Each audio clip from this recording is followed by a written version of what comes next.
Vamos conversar aqui, está com a gente, né, o Jefferson Matheus de Oliveira, né, da Laplace, né, consultoria e perícias elétricas, eu acho que eu pronunciei certo, né, Jefferson, correto, né, engenheiro elétrico, perícias elétricas, ressarcimento de dados elétricos, substituição de energia, né, entre aspas, gatos. Eu fiquei bem curioso, assim, porque são vários trabalhos, né, várias áreas da eletricidade. Boa tarde, obrigado pela presença, né? Eu acho que a gente pode começar contando para nós um pouquinho disso tudo, né? Quem é a Laplace, consultoria e perícias elétricas, e quem é o Jefferson, né?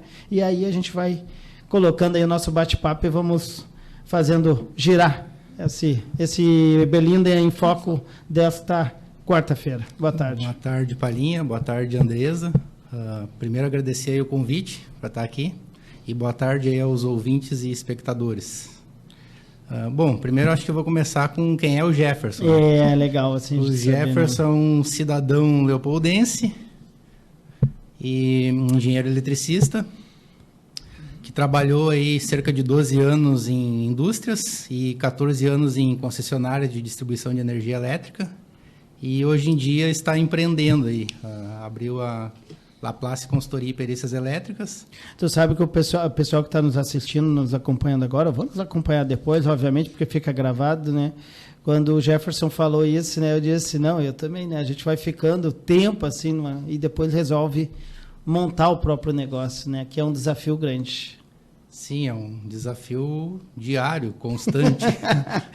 Além do que tu sabe fazer, tu precisa somar outros a fazer. Sim, né?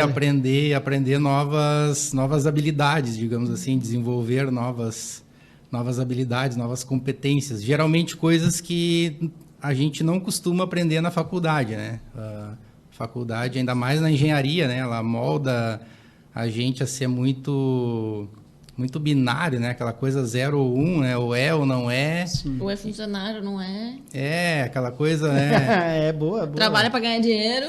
Geralmente te falam que tu vai trabalhar numa empresa, tu vai ter um cargo de gerência ou liderar alguma equipe ou não sei o quê, mas dificilmente alguém te fala, não, tu tem a possibilidade de abrir o teu negócio, ou tem a possibilidade de trabalhar com perícia, ou trabalhar com outras coisas que tu possa empreender, né?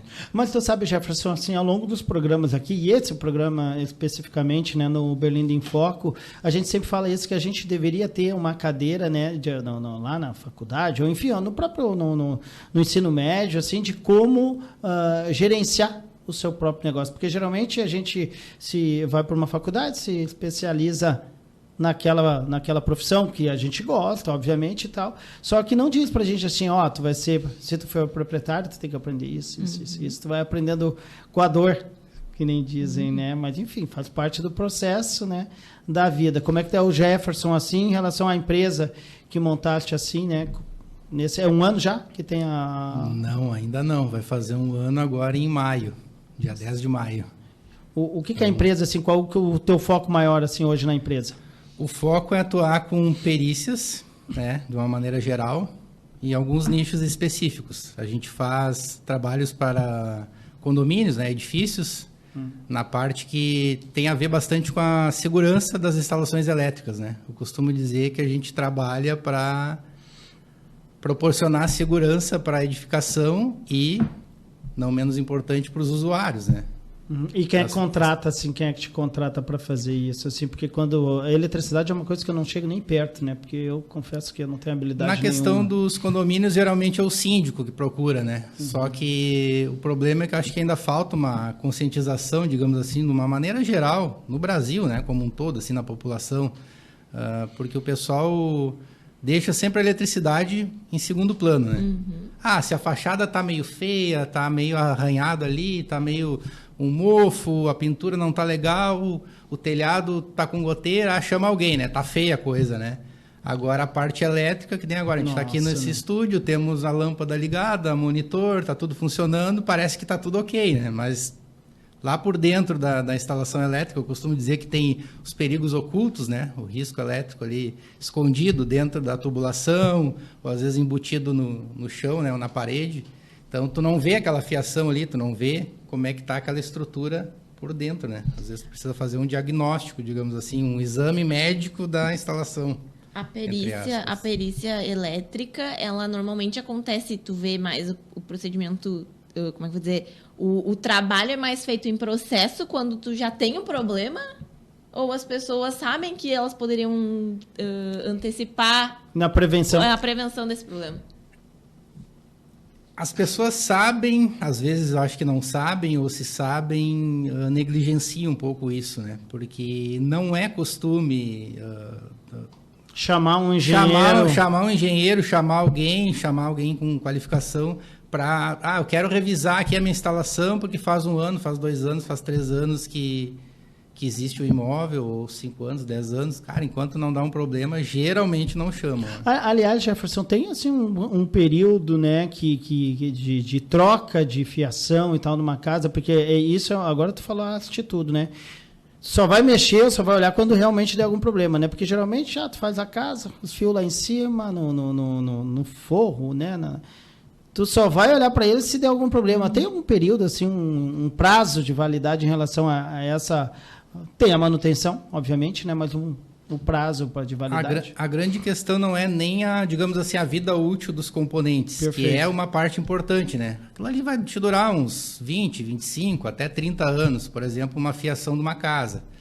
Mas o grande problema é o seguinte, tu pega uma edificação hoje que foi feita há 10, 15, 20, 30 anos atrás, as pessoas não tinham os equipamentos que hoje têm. Micro-ondas, forno elétrico, equipamentos de alta potência. Antigamente, tu tinha uma duchinha ali, Corona, de 3.500, 4.500 watts. E a gente que é gaúcho aqui sabe, né? Os nossos chuveiros hoje em dia é 7.500 watts. Então, uma potência bem maior do que se estava acostumado há 10, 20, 30 anos, quando a edificação foi construída. Então, o que o pessoal costuma fazer, né? Troquei meu chuveiro, começou a desarmar. Caiu o disjuntor, como se diz, né? Caiu a chave. Uma linguagem bem popular. O que a maioria do pessoal faz? Vai lá e coloca, se era de 30, coloca um de 40 amperes. Simplesmente assim. E não troca a fiação. Qual é a função do disjuntor? Ele protege a fiação. E aí, se o cara simplesmente trocar o disjuntor, aumentar e não fizer uma reforma, não trocar aquela fiação, ele está colocando a edificação em risco. A edificação e as pessoas, né, em risco. A gente precisa, né? A gente não se dá conta, é bem como o Jefferson disse, né? A gente só se dá conta quando dá o problema, né? Deixa eu só atualizar aqui a nossa caixinha, né? O Dudu Lindemann tá aqui, a Agnus Diesel dando boa tarde, a Marfa Leia também, o Everton já citei, André Hitch tá aqui também, o Mauro Spanenberg, eu acho que é assim a pronúncia do sobrenome, a Beia, o Gilson está aqui, Tibiriçá também, a Nilza Floriani e mais uma galera ali também na nossa rádio. Eu quero entrar mais assim naquele item, né, ressarcimento de danos elétricos, né, aonde entra o Jefferson nessa área, assim, pessoal que o que é o ressarcimento, né? Quando a gente vai... E o Jefferson até colocou aqui para mim, né? Em relação a um temporal, por exemplo, queimar o meu eletrodoméstico. Também é muito comum isso, né? Aonde entra, assim, o teu trabalho em relação a isso, né? Exatamente. É bem comum queima de equipamentos até por não terem as proteções adequadas na maioria das instalações, ou boa parte delas, né?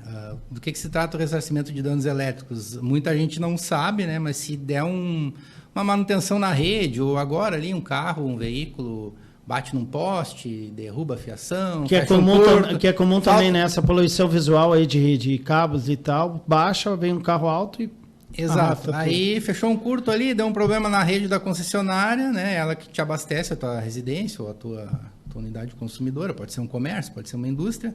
Então o cliente pode ter direito a uma indenização de danos, né? Um ressarcimento de danos elétricos.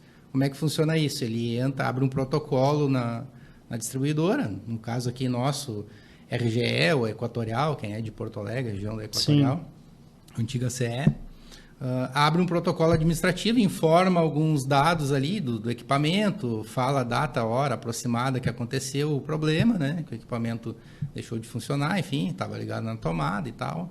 E a concessionária vai fazer uma análise, né, do ocorrido e vai deferir ou indeferir o pedido, né? Então, pode ser que ela que ela pague, dependendo do que ela constatar, e pode ser que não. E se tiver queima do aparelho, esse aparelho teria que ficar com ele até o final desse processo? Pois é, como é que funciona isso hoje? Antigamente, modo de dizer, né? Até a resolução normativa da ANEEL número 414 de 2010, que ela ficou vigente até final de 2021, início de 2022, ali entrou a resolução 1000, que é a nova resolução da ANEEL. Na resolução antiga, se fosse até 31 de março de 2022, que queimasse o teu equipamento, tu tinha 90 dias para entrar com pedido na concessionária. Então, tu tinha até 90 dias. Uhum. Hoje, com a nova resolução, tu tem até 5 anos para solicitar. Sendo que, pela resolução antiga, tu não podia consertar o equipamento antes. Digamos, é um computador aqui que eu preciso muito, ou uma TV, ou seja lá o equipamento que for, né? Tu não podia consertar. Se tu consertasse e pedisse o ressarcimento, tu perdia. A concessionária podia indeferir isso por normativa da ANEEL, que é a Agência Nacional de Energia Elétrica, que regula todo o setor elétrico, né? Parte de distribuição de energia. Então, essa resolução 414, que agora é a 1000, ela versa sobre os direitos e deveres do consumidor e das concessionárias de energia, basicamente, né? Dita todas as regras. Ou então, nesse caso, então tu tem 5 anos para poder fazer esse caminhamento. Tá, mas aí aonde entra o Jefferson ali? No caso, vamos lá, que ocorreu lá em casa, né? Para quem, né? Geralmente a gente não sabe, né? A gente vai direto lá na coisa e daí lá tem que preencher isso, tem que fazer aquilo e tal. A tua empresa hoje, ela auxilia nisso ou não? Como é que é? O Jefferson entra, por exemplo, se o Palinha ou a Andresa tem um equipamento lá e quer pedir um ressarcimento para a concessionária e para garantir, digamos, que a concessionária vai indenizar, ela pode pedir um laudo. Me fornece um laudo dizendo o que aconteceu com esse equipamento aqui, que eu vou pedir ressarcimento de danos. Ou, normalmente, o Jefferson entra mais quando o cliente não é ressarcido por algum motivo, ali a concessionária alega que não tem que pagar, não é culpa dela, ou não teve evento na rede, ou o evento que teve não gerou aquele dano, enfim, né? São várias questões ali que se discute administrativamente. Então, ela te indefere o pedido. Tu resolve entrar na justiça. O juiz vai nomear um perito. Ele pode nomear o Jefferson, que está lá na lista de peritos do TJRS, né? E vai chegar um momento ali que, se for solicitada a perícia, abre-se um prazo para as partes, né? Tanto a concessionária quanto o teu advogado, já que tu entrou na justiça, claro, tu vai entrar com o advogado, para indicarem o assistente técnico, né? Digamos que seria um perito particular, vamos dizer assim. Então, eu posso te auxiliar, analisar o teu processo ali e fazer questionamentos para o perito do juízo, acompanhar a perícia, enfim, né? Dar todo um suporte. Já teve casos que o cliente te chamou e tu disse, mas isso aí realmente não é um problema ali e tal? Como é que... Ou geralmente quando queima assim, tem a ver com a rede, tem a ver uma queda de energia? Que há casos e casos, né? Sim. O que acontece muito? O cliente, quando nos contrata, ele quer que o perito escreva o que ele quer ler. Até porque ele está me pagando, mas né, tu precisa dar um laudo. Não é bem assim. Isso é bom ficar claro, né? A gente faz uma análise técnica. Tu não é um advogado que vai defender. E mesmo o advogado, eu converso muito com advogados, né? Uhum. O advogado é a mesma coisa. O perito, o cliente quer que o advogado diga para ele que ele vai ganhar ação, escreva o que ele quer que seja. Não, tu tem que dizer isso, aquilo, aquele outro, né? E temos aí uma ética profissional e também temos conselho de classe, claro, código de ética, temos normas técnicas a serem seguidas, né? Então, a gente faz uma análise e muitas vezes é que nem advogado, o cara já diz para o cliente, cara, não tem como tu ganhar essa ação, então... Isso é interessante, né? Essa pauta, assim, várias vezes eu ouço isso, né? Lembrando, né, os advogados, eles defendem a lei, né?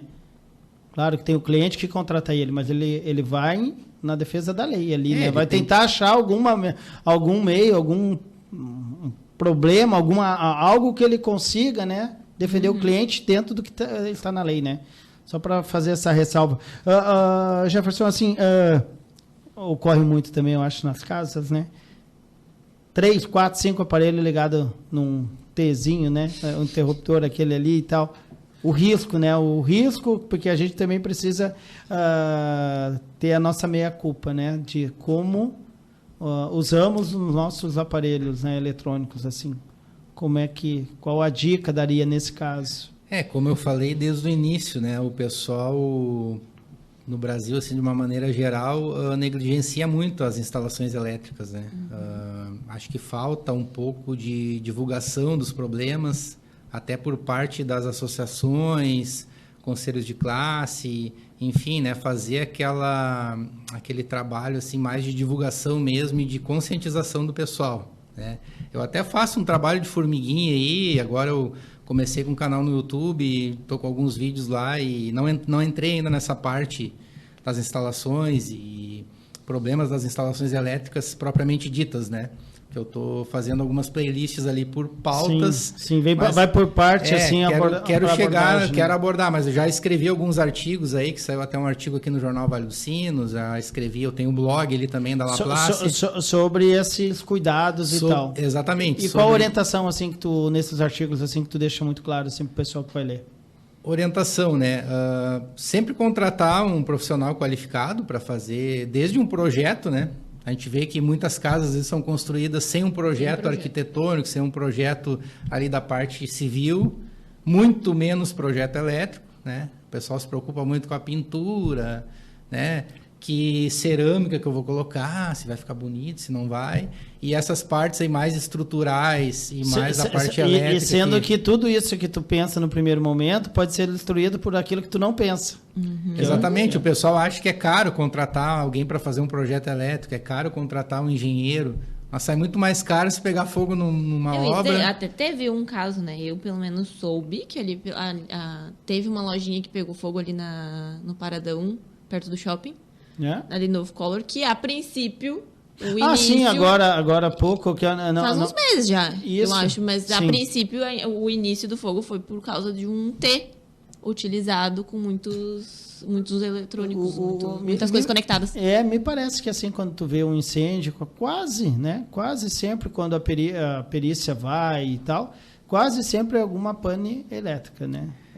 Eu sei que isso é muito, pra gente que é leigo, em relação a usar a pane elétrica é melhor, né? Porque daí tu resume bem, mas eu sei que é mais amplo, assim, essas panes elétricas e tal, um sistema elétrico, né? Sim. O próprio quartel 19, né? Ele quando ele pegou fogo, a perícia acusou isso, né? Um problema de fiação e tal. Sim, né? A gente trabalha com perícia de incêndio também, e o que se nota que realmente muitos incêndios não, até pelo rescaldo ali, né? Às vezes os bombeiros mexem muito, precisa jogar muita água, precisa quebrar vidro, quebrar porta para poder ter acesso aos locais, aí eles mexem muito assim na cena do crime. Na cena do sinistro, digamos Sim. assim, né? E pode ser cena do crime porque tem incêndio que é criminoso claro, também, né? Claro. E aí às vezes dificulta, né, para se ter um laudo conclusivo.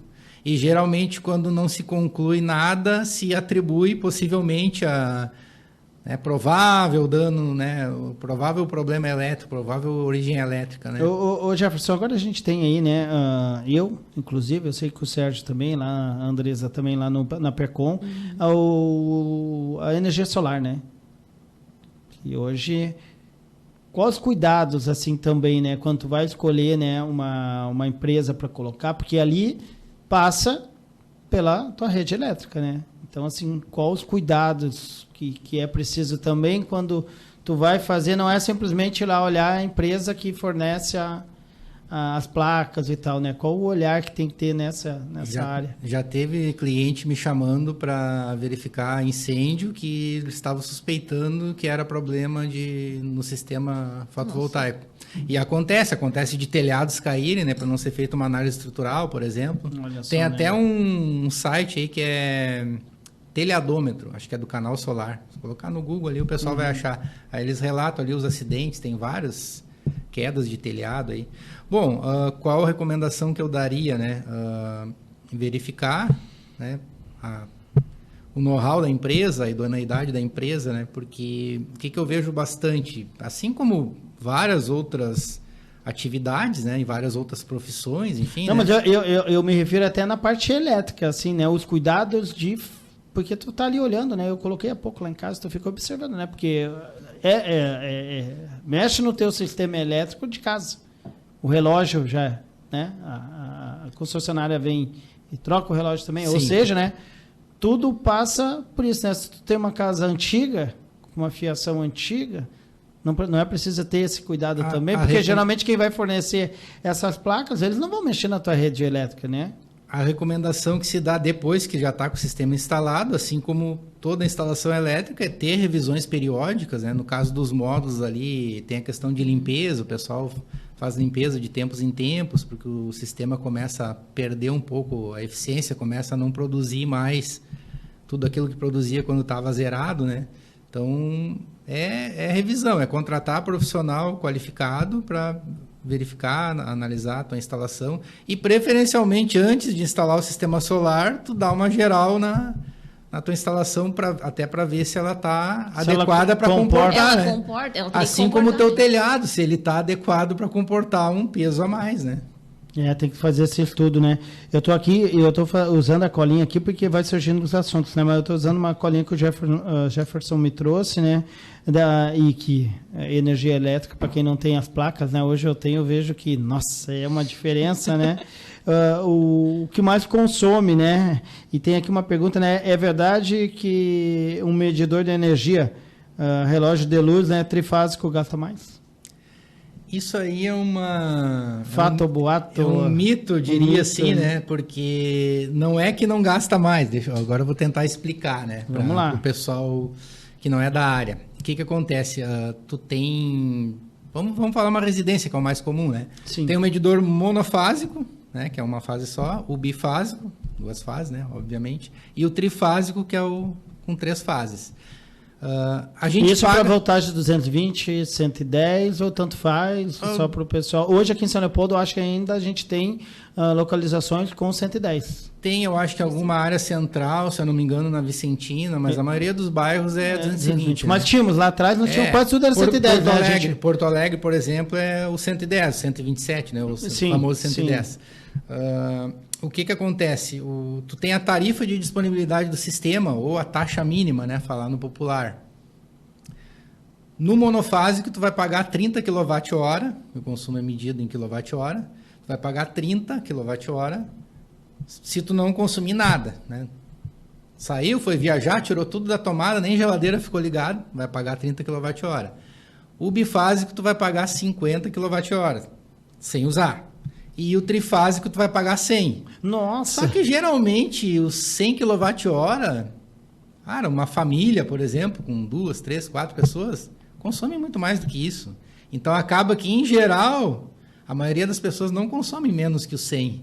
É mais ali, aquela senhorinha que mora sozinha, que só tem uma televisão ali, uma lâmpada e tal, aí ela vai consumir ali um pouco menos de 100. Qual a média da família, assim, se a gente tem uma média, assim... Algum dado que diz de uma média de consumo de uma família, vamos lá, de 4 pessoas? Em torno de 200, 300 kWh, pelo menos. Isso aí vai variar muito, né?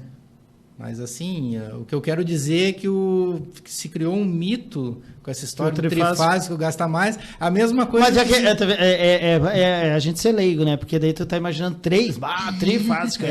Tu multiplica. O medidor é maior já, né? O outro é pequenininho. O que vai acontecer? Mais chique o negócio. Outro mito que tem é aquela história, o 110 gasta mais, ou 220 gasta mais, ou gasta menos. Isso aí também é... E não tem diferença. Não tem diferença nenhuma. O que tu gasta mais ou menos, aí sim, é na instalação, né? Se for 110, tu tem que botar fio mais grosso, tu tem que fazer um dimensionamento maior ali, mais adequado, porque tu vai ter uma corrente maior circulando. Tu vê que eu não entendo nada mesmo, né? Porque eu sempre achei que o 110 seria...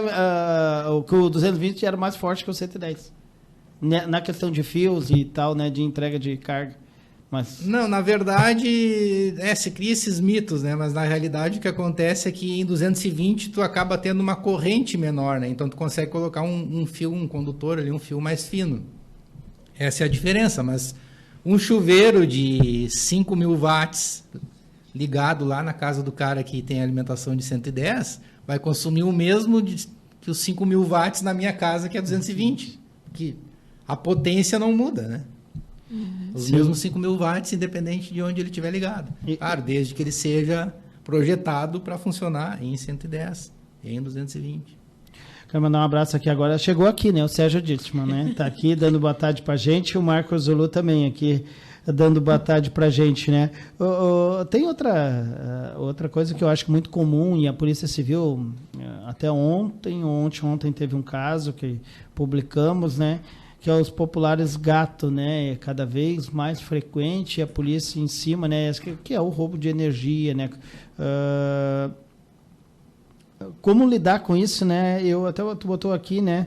Tem o gato, ele pode fazer cobrança retroativa, né? No caso, sendo pego, a polícia pegando, a coisa, como é que funciona qual é esse olhar aí? Assim, a gente no Brasil aí tem esse probleminha do jeitinho brasileiro, que a gente diz, né? Lei de Gerson, o pessoal às vezes gosta de levar vantagem, né? Então... A gente cobra dos nossos políticos... E, ao mesmo tempo, a gente comete algumas coisas tem assim, né? O vulgo gato de energia, até se apelidou o gato net também, né? Na parte aí de... Pega Rio de Janeiro lá nos internet, morros, né? Coisa e tal, né? Então, assim, claro que a gente não pode generalizar, né? Não é... Quero acreditar que não é a maioria dos brasileiros, né, que cometem esses atos ilícitos, mas, assim, eu trabalhei em concessionária há bastante tempo, né? Eu trabalhei na CE antes de ser privatizada e saí quando a Equatorial assumiu, abriu um PDV ali, resolvi pegar o meu dinheirinho e abrir a minha empresa, né? Fui empreender. Então, eu conheço bem do lado da concessionária, né? Estive lá até pouco tempo atrás e as perdas não técnicas, né, que se chama, as perdas comerciais, dentre as quais está o furto de energia, estão bem altos os números assim nas concessionárias do Brasil afora. Tem alguns lugares um pouco mais críticos, como é o caso da Light no Rio de Janeiro, né? Lá tem muita comunidade, aqui a gente chama de vila, né?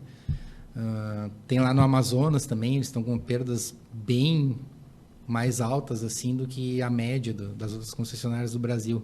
Só até destacar uma coisa aqui, porque eu gosto de aproveitar nos fóruns que eu vou, né? A falar sobre o assunto. O pessoal acha que o gatinho é só aquele fiozinho que está pendurado ali na vila e que é só o pessoal lá da vila que faz, e não é assim que funciona, né? Ou não é só assim, né, que funciona. O pessoal, tem muita gente que tem dinheiro aí e condições de pagar. Não estou aqui justificando que quem é pobre, quem mora na classes, vila, né? tem que furtar, né? Ou pode furtar. Sim. Mas tem muito empresário, muita gente do dinheiro aí que faz burlas sofisticadas, né? Instalam sensores, fazem fraude à distância por controle remoto. Cara, assim, é negócio de louco, adultera medidor. Ô Jefferson, quem faz isso, né? E depois, na verdade, assim, até era... Não sei se a gente deve explicar como fazer, mas quem faz, né? Eu não sei se é ligado direto, enfim, eu não sei como é que funciona esse esquema de gato, ou eles cortam lacre, enfim, não lembro mais como é que... Me lembro que eu já escrevi sobre isso, mas nunca detalhei como é que é feito esse gato. Mas eu pergunto assim, feito ele, e eu me arrependo, como é que se faz de novo assim, daí tu vai na CF, a CE... Hoje é RGE, nem sei se é RGE aqui ainda, né? Porque aqui é RGE e tem a área de concessão que era da antiga CE, quando era estatal, que agora é Equatorial. Equatorial, né? Energia. Como é que tu... eu não quero mais isso, né? Fiz, me arrependi, como é que volta, né, ao normal, se é que podemos usar essa expressão? Aí vai depender do que a pessoa fez, né? Depois que abriu o medidor, rompeu o lacre, adulterou... Aí porque ele vai ter que trocando o medidor para colocar um medidor ali confiável. Uma vez que aquele lacre é um selo, né? O pessoal chama de selo na literatura técnica, né? Até nas vias judiciais eles chamam muito de selo, né? O selo, o lacre, né? No popular ali. O lacre é a garantia de que aquele medidor, quando ele sai da fábrica, né? Ele tem, digamos, uma validação ali pelo Inmetro e tal, né? E é instalado na tua residência, no teu comércio, enfim. E ninguém pode mexer naquele lacre do medidor, nem a própria concessionária. A concessionária não tem a autorização de cortar lacre, romper lacre de medidor. Ela abre o lacre da caixinha, ela abre o lacre ali da medição, né? Daquela caixa, para chegar no medidor, né? Sim. Mas o lacre do medidor, ou os lacres, tem medidor que tem mais de um lacre, ali ninguém pode mexer. Então, uma vez que mexeu ali, tu perde a confiabilidade daquele equipamento. Tu não sabe mais se está medindo... Mas a reversão disso, né? Vamos lá, vamos imaginar que o Palinha fez isso e hoje, né? Me arrependi. Não... Tem como fazer, daí porque daí vai ter um débito, né? Depende do tempo. Como é que é esse diálogo? O ideal é, então, chamar a concessionária e dizer, meu medidor está com um problema aqui e tal. Aí ela vai vir, vai verificar, né? Vai fazer uma análise, né? Tu chamando ou não, né? Se ela verifica que o medidor pode ter sido adulterado. Sim, o lacre foi rompido e tal, né? Isso. Porque tu chamar ela vai ver, né? Obviamente, né? Sim, e aí o que acontece? Tem ali esses normativos da ANEEL, Agência Nacional de Energia Elétrica, e ela manda que a concessionária, o procedimento que a concessionária tem que fazer é registrar no TOI, que é o Termo de Ocorrência e Inspeção, é um formulário próprio para isso, né? Ela vai ali preencher os dados do consumidor, né? Endereço, vai pegar o teu número de documento, vai pedir para te assinar lá no final e tal, e colocar esse medidor no invólucro lacrável. Em outras palavras, um saco plástico ali com lacre ali, dispositivo com ali assim, que lacre fecha, e tal. né? Tem uma numeração, né? Ela vai tirar fotos, vai fazer um levantamento fotográfico normalmente, né? E encaminha esse medidor para o laboratório. A Laplace já pegou algumas situações assim, eu tinha e agora eu preciso, como é que eu faço o encaminhamento para me enquadrar de volta, né? Eu estou aqui tentando achar um termo correto para poder, assim, o fato é que eu não quero mais, né? É que não é muito comum acontecer esse caso aí, né? É prisão, né? É prisão, a pessoa furto, né? É furto de energia, né? São casos que se a pessoa fez ou fez uma vez e tal, ela vai e quer, né? Não quer mais fazer, ela vai precisar resolver esse problema, né? O furto de energia, o mínimo que pode acontecer é o cara perder o réu primário, né? Se ele tiver. Olha Inclusive, eu trabalhei na concessionária nessa área há alguns anos. E, por vezes, a gente ia com a delegacia, né? Em algum estabelecimento comercial. Sim, porque geralmente vai enfim. com a polícia já, né? Vai com a... Nem sempre, alguns casos se vai com a polícia. Aí, quando a gente constatava, não, realmente tem um problema ali, tem um desvio, tem uma adulteração do medidor, a gente chamava o IGP, né? O Instituto Geral de Perícias, aí vinha o perito criminal lá do IGP, faziam todo o levantamento ali, fotográfico e tudo mais, né? Eles fazem um levantamento minucioso, leva horas aquilo ali. E a pessoa era conduzida à delegacia, né? Se era réu primário, perdia, e se já não era mais, bom, aí não sei, porque daí já saía um pouco da... Sim, a minha parte era até ir na delegacia e prestar o depoimento ali, na verdade, gerar a ocorrência, né? Fazer a ocorrência policial. Tem aqui também que eu acho importante, né? Principalmente nessa poluição visual que a gente tem de fios, né? Cabos caídos, né? A preocupação, os cuidados, né? E também esses cabos, porque assim, geralmente os cabos elétricos, temos cabos de redes de internet e telefonia. Como é que tá essa saber massa? O que é o quê, né? Essa maçaroca, assim, né? Como é que... Isso é um problema que hoje a gente até estava conversando ali num grupo do WhatsApp ali do IBAP, que é o Instituto Brasileiro de Avaliações e Perícias, e uma colega de Pelotas comentou que lá eles estão com esse problema sério, assim, de bastante fiação caída, que geralmente é telefonia, internet, essas coisas, né? Aqui a gente tem também, se a gente olhar para cima no caminhar aqui, o que tem de fio, esse problema de fio aí é... E nós temos uma revitalização aqui, né? Prevista. Não sei se vai sair, mas prevista uma revitalização na Independência. Sim, na Independência eu acho que vai sair. E que são cabos, né? Que vão passar por baixo, né? Subterrâneo, né? Qual a avaliação disso, né? Em relação a essa maçaroca toda? Em relação a essa maçaroca aí de fios, né? Qual a sugestão que eu dou, orientação, né? Que na dúvida não chegue perto, não encoste, ou por mais que tu tenha certeza que é um cabo de telefonia, às vezes é fácil de identificar, né? O pessoal mais leigo não consegue identificar, mas às vezes tu enxerga ali, mais ou menos a pessoa tem o tino ali, né? O tato, eu acho que isso aqui é telefonia. Cara, na dúvida, não encosta, ou mesmo que tu tenha certeza que é de telefonia, porque a gente nunca sabe se tem um isolador lá da alta tensão, da média tensão, com fuga, algum problema ali, alguma coisa encostando e tal, e, cara, tu só vai descobrir depois que tu encostar e às vezes tu não vai ficar aí para contar a história, né? Se era ou se não era. Então, chamar... E pode ocorrer, tá? Vim, né? Pode Esse ocorrer, cabo... não é tão comum, mas pode ocorrer e ocorre.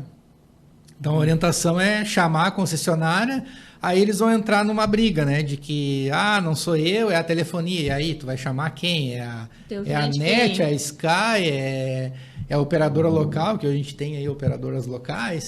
Porque, na verdade, me parece que é de responsabilidade das concessionárias, porque elas que cedem, né? O poste e tal para... Existe um... Eu não sei se já tem uma lei, uma regulamentação em relação a isso, né? Mas... Existe um compartilhamento de estrutura, né, que se fala. Exatamente. A empresa de telefonia, ou internet, ou outro serviço aí que não seja de rede de energia elétrica, ela teoricamente paga um valor como se fosse um aluguel, né, do poste, né, em outras palavras. Só que, cara, isso aí quase que todo dia, toda semana, todo mês nasce uma empresa nova aí de serviços, né? Então os caras vão lá e instalam. Certamente nem todas estão regularizadas e pagando certinho ali para a concessionária por esse compartilhamento também, né? Sim, porque na verdade é um serviço que está dentro do serviço da concessionária, né? Tu está usando a estrutura da concessionária. Me parece que a responsabilidade sim é da concessionária, até para dizer assim, não, eu não permito, porque hoje nem sei se existe essa conversa, né? Porque devia ter um limite, né? É que quando... E também, boa devia ter um quando... limite, tipo assim, o poste agora não suporta mais, ou a gente tira tudo, ou É que quando a concessionária muitas vezes até desloca a equipe lá e vê que o cabo é de telefonia, normalmente elas costumam não fazer nada e dizer, esse cabo é da telefonia, chama a empresa de telefonia.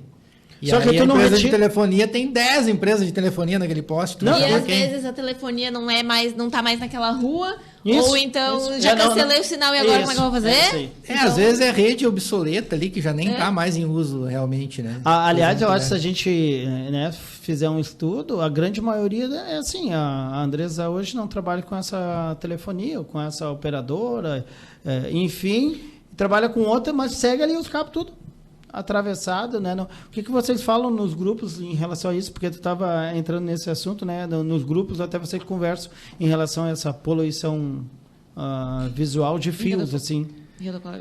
Isso aí, cara, é um problema, assim, isso é debatido seguido nos grupos de engenharia, principalmente do pessoal da elétrica, né? Porque é um eterno conflito, digamos assim, um eterno dilema, né? Mas tem uma saída, vocês, assim, da área, né? O pessoal da engenharia elétrica, assim, tem alguma ideia de como... A saída é as concessionárias e as empresas de telefonia, outros serviços, se conversarem, entrarem num consenso e firmarem acordos, né, digamos, de cooperação ali, como hoje se tem, né, o próprio acordo ali, o próprio contrato de compartilhamento de estruturas. Eu não sei como é que funciona isso no detalhe, mas eu sei que tem essa questão de que as outras empresas de outros serviços teriam, em tese, que pagar uma taxa para a distribuidora para poder usar, para poder quem sabe esse contrato alugar, digamos assim. Sabe esse contrato nem é tão, como é que eu vou dizer, tão detalhado que faz com que as empresas de telefonia, de telecomunicação deixem por assim mesmo, sabe? Eu sei que mês passado, eu acho, ou em janeiro, teve uma reunião com a prefeitura, chamou algumas operadoras, chamou o pessoal da RGE aqui, para tentar, né, conversar e achar uma solução, porque aqui, como bem lembrou, e não é só aqui, né, em todo o Brasil, problema de fios caídos, essa maçaroca de fio nas esquinas, em cada poste, é um horror. Eu já vi, eu presenciei ali na Mauá, embaixo do trem, tá? Eu tava indo, caminhando, e aí quando eu tava chegando na academia, que eu vi, eu já tinha visto que tinha uns fios caídos. E veio um motociclista e deu com o fio aqui, assim. Naquele momento que ele deu com o fio, ele foi e voltou. Na hora, né? Ele caiu da moto. Mas assim, tu não sabe o que fazer. Porque a criatura, ela simplesmente foi, voltou, vinha carro atrás.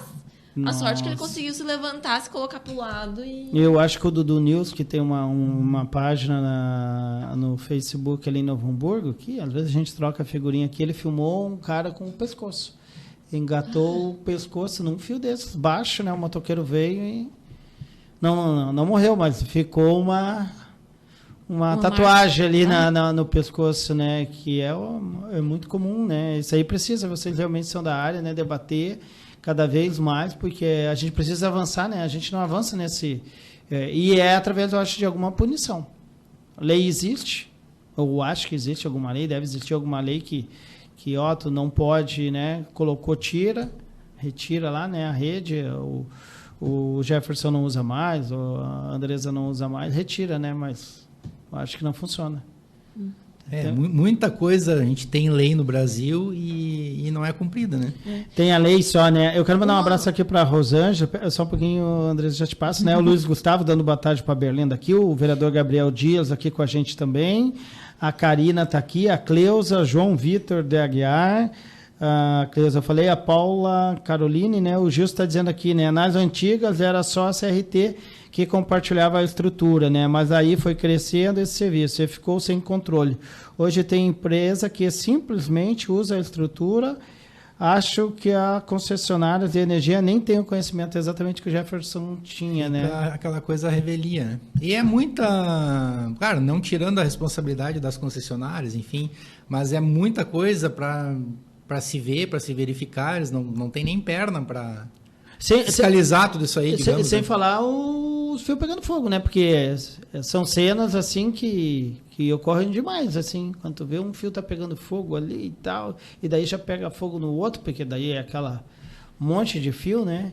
Enfim, Andresa, eu te interrompi. Não, agora me surgiu até outra. Mas se denúncia de gatos, tem como ser feito desses furtos? Normalmente se faz para a polícia ou se faz para a concessionária? Deve ser feito, né? Eu acho que a gente, como cidadão, aí, quando vê que alguma coisa está acontecendo, porque não deixa de ser um crime, né? É um crime, isso aí é previsto no Código Penal. Então, pode ser denunciado, todas as concessionárias têm ali ou via 0800, ou via site, denúncia anônima, enfim, né? Elas fazem, inclusive, campanha, né? Pedindo para a população denunciar. Estaria direto com a concessionária? Sim, direto com a concessionária. Tá. E outra coisa, como é que eu vou dizer? Quando a gente faz um novo contrato, tá? Não a ver com energia, mas se eu faço um novo contrato com telecomunicação, ela vai instalar no meu prédio, tá? Toda aquela parafernália de antenas, fios óticos e coisa errada. Se eu cancelar esse meu plano, aqueles fios vão continuar lá dentro da minha estrutura. Eu vou acrescentar junto dessa fala da Andresa aqui, e tu pode exigir da operadora retirar todos esses cabos. Eu, consumidor, né, o cliente, posso exigir, não, eu contrato, depois eu não quero mais, agora eu quero que vocês venham tirar aqui. Porque tudo isso, normalmente, se vai tudo junto, né? Tudo na mesma estrutura elétrica.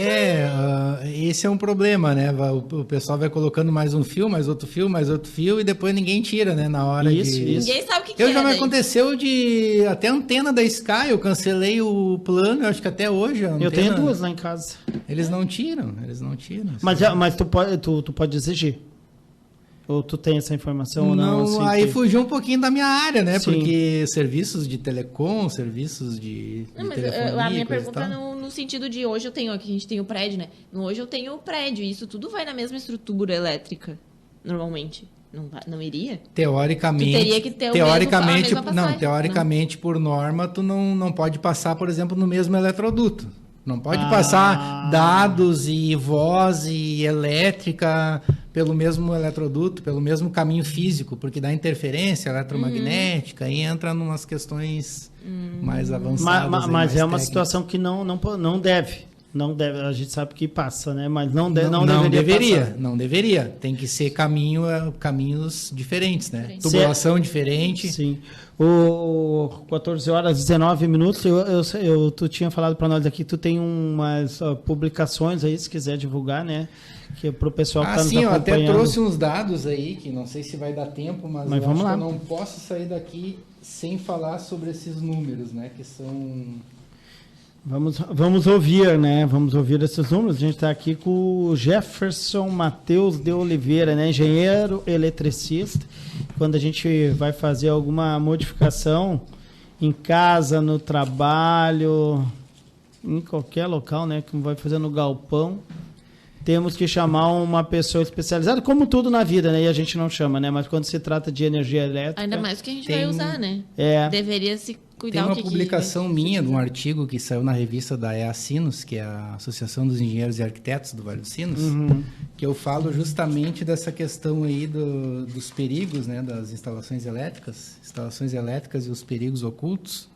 Nela eu trago aqui alguns dados, até tem uma caveirinha ali, meio sugestiva, né? De perigo. Do número de acidentes, né? Isso aqui do Anuário Estatístico da Abracopel.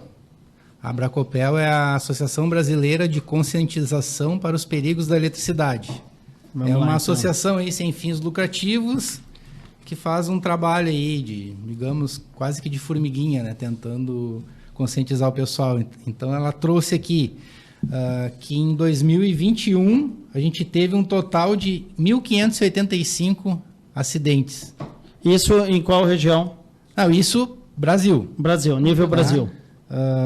Acidentes, 1.585 acidentes com rede elétrica. Total. Aí 50 deles foram por descargas atmosféricas, né, raios. 637 incêndios por sobrecarga de energia e 898 acidentes com choque elétrico. Nossa. E deu aí... Eu acabei somando lá e não trouxe... Nossa, o raios também a gente tem, né? A gente vive num país que para cair raios é... Isso aqui deu um total de mortes, de 761 mortes.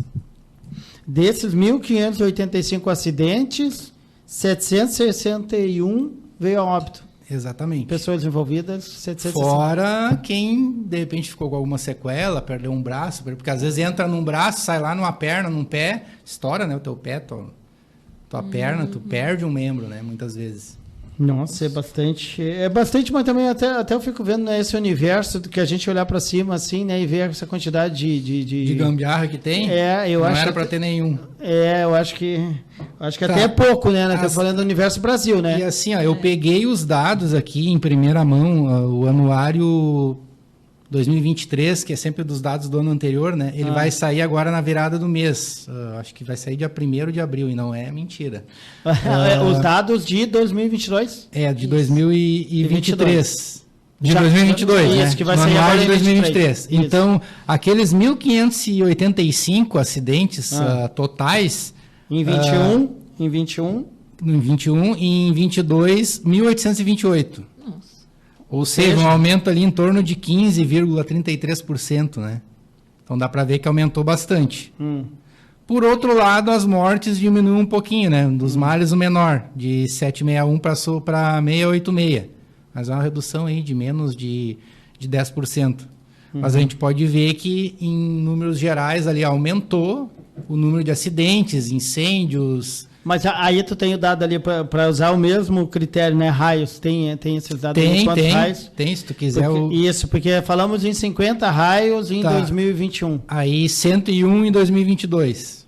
101, ou seja, né? Tivemos... Dobrou, mais que dobrou. Mais que dobrou. Incêndios. Incêndios por sobrecarga, curto-circuito, de 637 passou para 874. Ou seja, aí... 37% por isso o programa é importante, né? Para cuidado de planejamento. O cuidado, né? O aumento. Os tezinhos. O meus tezinhos lá. O T, Benjamin, enfim. Aliás, assim, antes de tu passar o outro dado, né? A orientação nesse caso é usar aquelas réguas. É o meio mais seguro. Não. E ter... A orientação é reformar a tua instalação e dar um jeito, porque extensão é coisa provisória, né? Régua de que tu vai... Cara, tu imagina só, tu vai pendurar vários equipamentos numa tomada. É como se tu tivesse com o T lá naquela... O efeito é praticamente o mesmo. É que nem tu colocar o T na tomada e pendurar 10 coisas ali. O melhor, corretamente, seria tu fazer a tua fiação com que tu pudesse, naquela caixinha, colocar várias tomadinhas. O ideal, ideal é fazer uma análise da instalação, né? Uma reforma, uma ampliação, enfim, né? Só que geralmente o pessoal não faz porque, claro, vai envolver... Sim. Muitas vezes quebrar a parede, enfim, o pessoal não quer. Existe a sensibilidade humana, Jefferson, que é o bolso. Mas agora tem uma sensibilidade. Que a gente paga mais depois, né? Tem uma sensibilidade que eu estou tentando trazer aqui os números.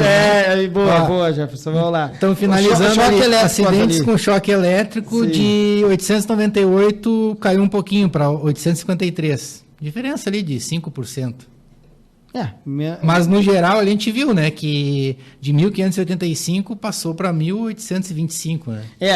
Entre incêndios, choques. O aumento ali realmente foi raios, né? Que ali que a gente aponta ali que dobrou e não tenho dados aí de pessoas que em relação a raios de mortes, né? Tem os dados de mortes? Do raio, porque isso me chama atenção, né? De mortes, 40 em 2021, 39 40. Em 2022. 40 dos 50 casos de raio, 40 mortos. Isso. Olha só. E em 2022? Do 101 morreu 39. Dobrou, mas não, né? A pessoa não veio a óbito, né? Eu tenho medo de raio, né? Um amigo meu morreu, né? Nós estávamos jogando bola uma vez perto da minha casa. O campo ficou a para-raio, nós apelidamos o campo, porque era no meio dos maricá, das árvores e tal, e estava dando um temporal e a gente foi jogar, né? Sempre fazíamos isso. E no fim, um raio acabou, não sei, uma faísca, enfim, não me lembro na época o que foi. Mas um colega morreu. E é um perigo, né? Um raio. Esse dia eu vi num campo. O ideal, em São Paulo. Principalmente na praia, né? Quem é que nunca ficou tomando banho na chuva? Até às vezes dá aquela esquentadinha na água do mar, sim, né? Ainda mais o nosso mar aqui do sul, que é gelado, né? Sim. Aí vem aquela chuva, dá uma esquentadinha na água e o pessoal fica. Cara, sai fora, vai para um barzinho, vai para um apartamento. Não vai para debaixo de uma árvore, né? Que a árvore atrai raio. Atrai. Tem muita gente que, vou ficar aqui embaixo da árvore que estou protegido. Bem pelo contrário, né? Então, temporal, você jogando bola. Quem nunca fez isso, tempo que era gurizão e tal, né? Ficou até hoje, né? Então, essa é a orientação. Cara, tá se armando temporal, te esconde. Se protege. Mas não embaixo de uma árvore.